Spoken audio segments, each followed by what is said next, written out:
Sumqayıt şəhər İcra Hakimiyyətinin başçısı Zakir Fərəcov, Alman-Azərbaycan Xarici Ticarət Palatasının icraçı direktoru Nargis Biyek ilə görüşüb. Görüş zamanı tərəflər Azərbaycan-Almaniya iqtisadi əməkdaşlığı çərçivəsində Sumqayıta həyata keçirilə biləcək birgə layihələr, investisiya imkanları və sənaye əməkdaşlığı məsələləri ətrafında fikir mübadiləsi aparıblar. Zakir Fərəcov görüşdə Sumqayıtın sənaye potensialı, inkişaf strategiyası və xarici investorlar üçün yaradılmış əlverişli mühit haqqında məlumat verərək bildirib ki, Sumqayıt Azərbaycanın əsas sənaye şəhərlərindən biri kimi mühüm inkişaf mərhələsi yaşayır.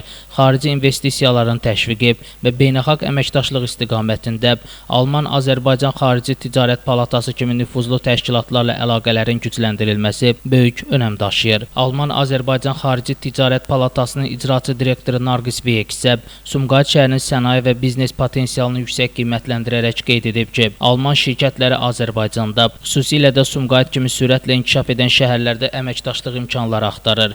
Alman-Azərbaycan Xarici Ticarət Palatası olaraq bu əlaqələrin qurulmasına dəstək göstərməyə və əməkdaşlığın dərinləşməsinə hazır olduqlarını bildirib. Qeyd edək ki, 2 dekabr 2024-cü il tarixindən etibarən Nargis Biyek Alman-Azərbaycan Xarici Ticarət Palatasının icraçı direktoru vəzifəsinə təyin olunub. 2012-ci ildən etibarən Alman iqtisadiyyatının Azərbaycandakı rəsmi nümayəndəliyi kimi fəaliyyət göstərən Alman-Azərbaycan Xarici Ticarət Palatası hazırda 190-dan çox üzv şirkəti ilə Avropanın Azərbaycandakı ən güclü iqtisadi assosiasiyası hesab olunur. Görüş çərçivəsində gələcək əməkdaşlığa dair bir sıra təkliflər irəli sürülüb və tərəflər arasında qarşılıqlı maraq doğuran istiqamətlər üzrə işçi səviyyəsində müzakirələrin davam etdirilməsi qərarı alınıb. Şəmistan Fikrətli Elbrus İsmailov, Bugün informasiya proqramı üçün.